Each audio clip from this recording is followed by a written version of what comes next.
Chicago Cubs president of baseball operations, Jed Hoyer, gave a interesting interview with the New York Post. I have some inserts from that I want to talk to you guys about. And of course, our main topic of the day, our crazy analyst, Bruce Levine, said, what?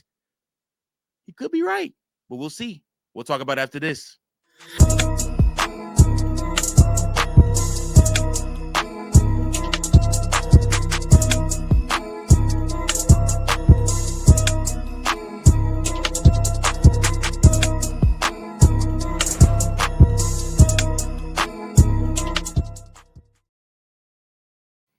Welcome in, everybody, to another episode of Chicago Cubs Central, your number one spot for all things Chicago Cubs. I'm your host, Mike Jones. Thanks so much for tuning in, y'all, to this episode. Make sure that you like, share, and subscribe so that you never miss any of the updates that we have here on the channel. Special shout out to everybody on Spotify, Apple. Thank you guys so much. Make sure that you leave a 5-star review over there, as well as comment on your thoughts on what I'm talking about today. Shout out to each and every last one of you guys over there that's tuning in, that's downloading these episodes, and that are enjoying them. Now, we also want to make sure, guys, that you are, as we etch along closer to the season, if you haven't already, joined that Chicago Cubs Central Facebook group. You don't want to miss that. We are over there, guys. That Facebook group, all you got to do is ask for entry. I'll let you in. Like I said, you get to hang out with the rest of the Chicago Cub faithful, as well as get to hang out, talk to me, closer access to me. And like I said, we got our mods over there and everything like that. Now, with that being said, you guys don't want to miss it. We have special things coming up. We're excited for what's next for this channel. We are over 4,000 subscribers, headed towards 5,000. The goal is by the end of the season to have 5,000 subs. And like I said, we are going to continue to march towards that. I completely appreciate each and every last one of you that are helping grow this channel. Listen, y'all, this ain't just me. Sure, I'm the one behind the camera that's doing the talking, but each and every last one of you make this episode with your views as well as your comments below. So please make sure that you comment. Start the conversation up, man. Let's get some comments going. Conversation. Let's know what you guys think about the Chicago Cubs and the topics that I'm talking about. Now, when Jed Hoyer speaks, we listen, and I should for sure listen because, like I said, Jed Hoyer usually gives us kind of context clues on some of the things that's going on within the Cubs organization. I mean, like I said, he'll give us little tad bits, little crumbs, and there's always, if you ask me, meaning behind the things he's saying that's a little bit deeper. So yeah, he did an interview with the New York Post, John Heyman. And I forgot John Heyman's co-host, but like I said, it was a very telling interview. I thought that he was a little bit more upfront in this interview than he has been in most, and I really enjoyed what he had to say to these guys. I mean, he was upfront, honest. He talked about a lot of topics. Talked about Alex Bregman, Kyle Tucker, the level of pressure mounting on the Chicago Cubs. He also talked about long-term extensions and what his plan is and like what he wants to get done. And then, of course, he talked about Edward Cabrera and some of the free agent pitchers that he also tried to make a push for. So, first and foremost, they started out talking about his time about the Cubs making the big acquisition of signing Alex Bregman. And of course, Jed immediately said he had a good feeling it was either going to be them or the Red Sox that ended up getting Alex Bregman and signing him. He said the Cubs immediately, as soon as the season ended and free agency opened up, they immediately rekindled the conversation from a year ago with Alex Bregman, letting them know that the Chicago Cubs were very interested in signing him to a contract. And again, he talked about the intangibles that Alex Bregman brings to your clubhouse. He brings leadership. He's a great bat. He has power, he has speed, he also has great defense, but more importantly than anything else, he brings leadership and the intangibles to your clubhouse, allowing you the opportunity to be able to have a in the clubhouse leader, somebody that is going to hold players accountable, somebody that's going to work with players, somebody that's going to help players grow and mature, especially the young players that he has on this team. I thought it was very telling that he said that the Cubs immediately, as soon as the offseason began reaching out to Alex Bregman's people, letting them know that, hey, the Chicago Cubs want to be in the Alex Bregman business and that they want to help get Alex Bregman to Chicago.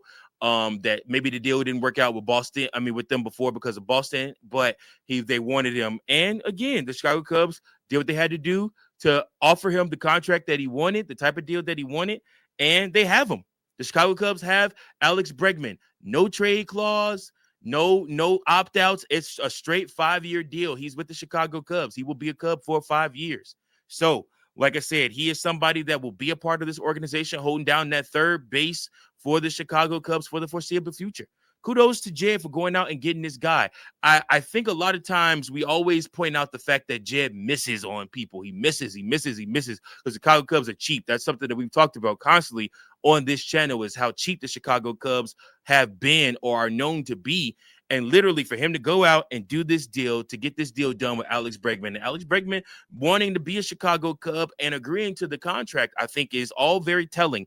I love the fact that Jed Hoyer was very, very adamant on going out and getting this deal done.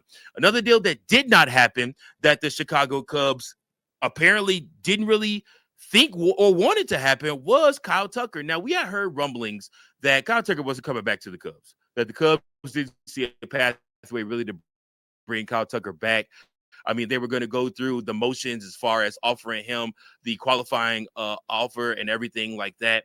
But realistically, the Chicago Cubs looked at their pocketbooks. They also looked at what Kyle Tucker could command on the open market. They talked to his people. They had great conversations before the 2025 season began, and also rekindled those conversations after the 2025 season ended.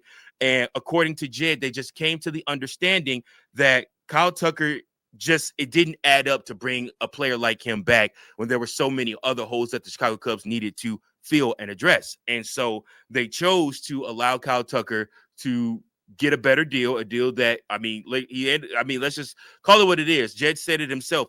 He ended up in a very sweet situation, and the Chicago Cubs are in a good place too. Chicago Cubs will be very competitive this year, be a good team. And Kyle Tucker got an amazing 3-year contract that allows him to be able to have what he needs as far as a team, as far as money, as far as potential to win 2 more World Series, probably 3, depending on what happens.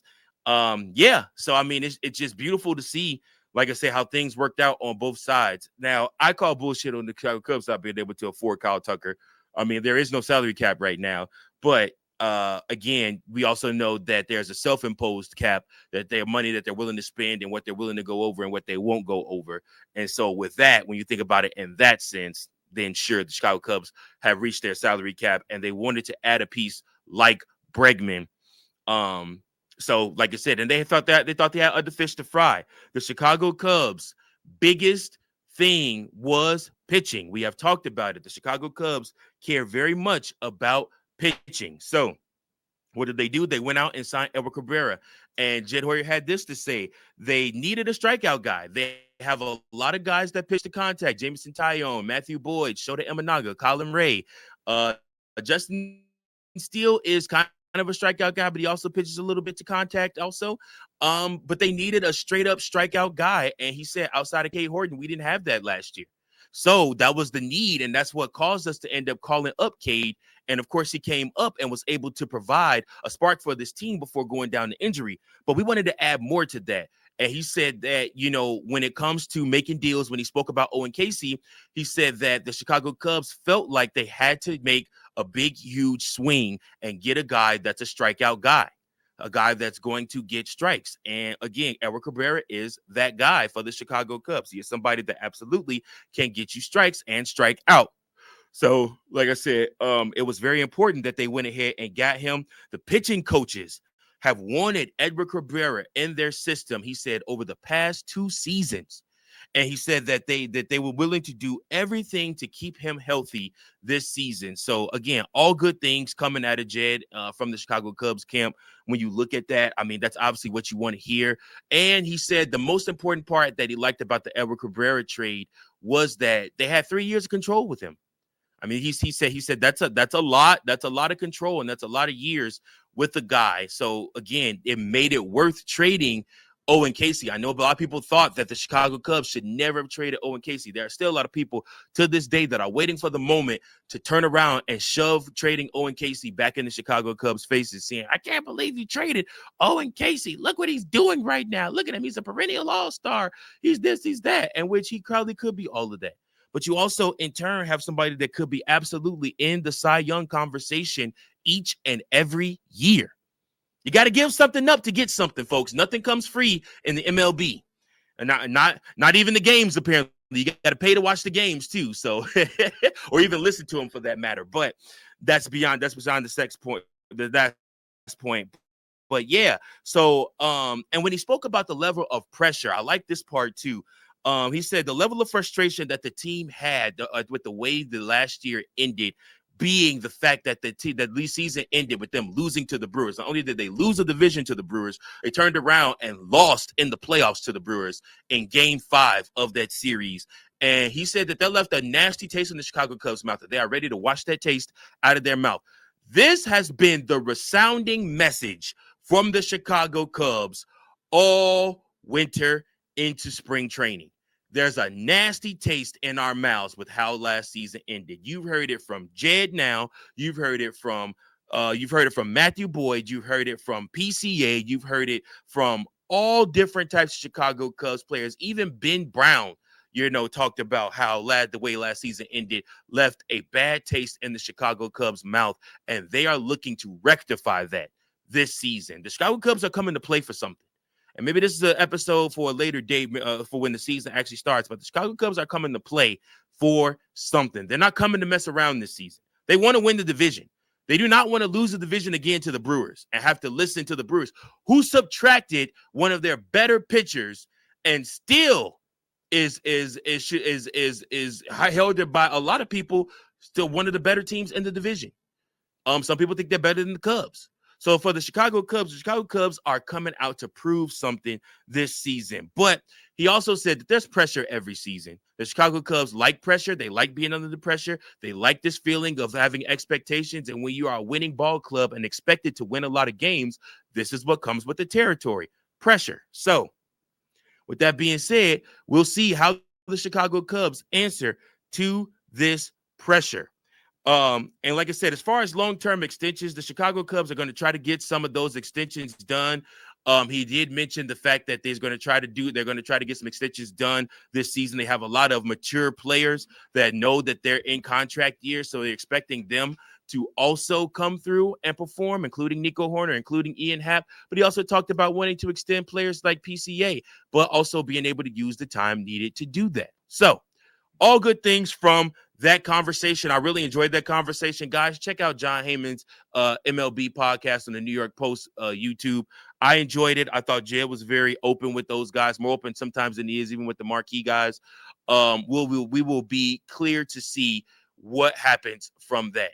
Now, with that being said, I want to move on to Moises Ballesteros. So the big question for today is Moises Ballesteros poised for a breakout season with the Chicago Cubs? And guys, I need you to comment below your thoughts on Moises Ballesteros. So Bruce Levine joined 670 The Score. I don't even know if it's still called 670 The Score anymore. I think it's like 104.3 now or something. But anyways, he joined The Score and he was talking with the guys on The Score, and he was saying, if you haven't been paying attention to Moises Ballesteros and where they've been placing him in the batting order this spring training, then you haven't been looking. You had, like I said, you've been missing it.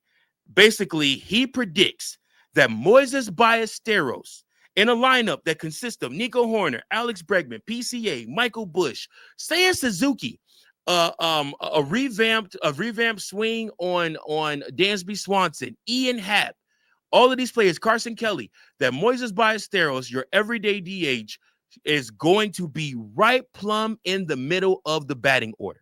That he is going to be a guy either batting third, fourth, or fifth this season for the Chicago Cubs. Now, this took the guys on The Score back. Like, they're like, whoa, that's a lot of pressure on the kid. And Bruce Levine simply said, he didn't waver on his point. Now, we all know Bruce doesn't waver on his points. If he says something, he usually sticks to his guns until he's proven wrong. But he didn't waver on his point. He stuck to his guns and said, if he's like, the kid needs this type of pressure. The other guys are like, well, let him bat 7, let him ease into it. So I want to know from you guys, what are your thoughts? Do you want to see Moises Ballesteros batting cleanup? Do you want to see Moises Ballesteros hitting earlier in the batting order, or would you like to see him batting 8th or 9th with the opportunity to hit a couple long balls? In my assumption, I think that if you were going to bat Moises Ballesteros early, there are guys that absolutely must get ABs ahead of him. Nico Horner, Alex Bregman, PCA, Michael Busch. Seiya Suzuki, maybe. We'll see. Seiya Suzuki, to me, is still the most talented hitter on this team. But according to a lot of people, Moises Ballesteros is very damn close. So, I mean, like I said, to me, it's the way that they've praised him and talked about him. I kind of want to see how the kid deal with the pressure. I want to see, can he handle that hitting in that order on a team that's expected to win the division, a team that's expected to be in the championship series against the Dodgers this year. This is what everybody's been clamoring for, to see this kid step into the spotlight. He's young. It's a lot of spotlight. But this is where diamonds are made. You got to take that heap of coal and you got to put it into the fire. So if you're going to put it into the fire, why not this season, everyday DH, Moises Ballesteros, and tell that kid, listen, you got to come out here and produce. See the ball well, hit the ball, play some of these runs for us. And again, I believe the kid's capable. Now, obviously, what are some of his hangups? Most importantly, Bruce Levine mentioned this, and I didn't think about this, but conditioning is going to be huge for Moises Ballesteros. He's a bigger kid, and he does carry a little gut on him, too. He has that late 90s, early 2000s build of an MLB player. A lot of guys for today are very skinny and stuff like that, but he's a thicker player. He can, like I said, so he carries around some weight with him, but he also has a lot of power. So he is somebody that can absolutely rake for the Chicago Cubs, and putting guys like Nico and Bregman and Busch ahead of him, that's going to do nothing but be RBI opportunities for Moises Ballesteros. Now, will he be able to capitalize on that is the question. We'll just have to see what faith Craig Counsell has in the kid and see if he can do it or not. But hey, listen, man, that's my time for today. I want to know what you guys think. I want you to know what you guys think about everything that Jed Hoyer had to say. And also, is Bruce Levine out of his ever-loving mind putting that man, Moises Ballesteros, 4th in the batting order? I need to know from you guys what you think and where you would like Moises Ballesteros to bat to begin the 2026 season for the Chicago Cubs. Make sure that you guys like, share, and subscribe. Leave a comment below. I appreciate you all so much. Those of you on Spotify and Apple, make sure that you leave a 5-star review. And listen, guys, until next time, go Cubs, go. Thank you for watching another episode of Chicago Cubs Central, the #1 spot for all Chicago Cubs content. Remember to like, share, subscribe for more Cubs content.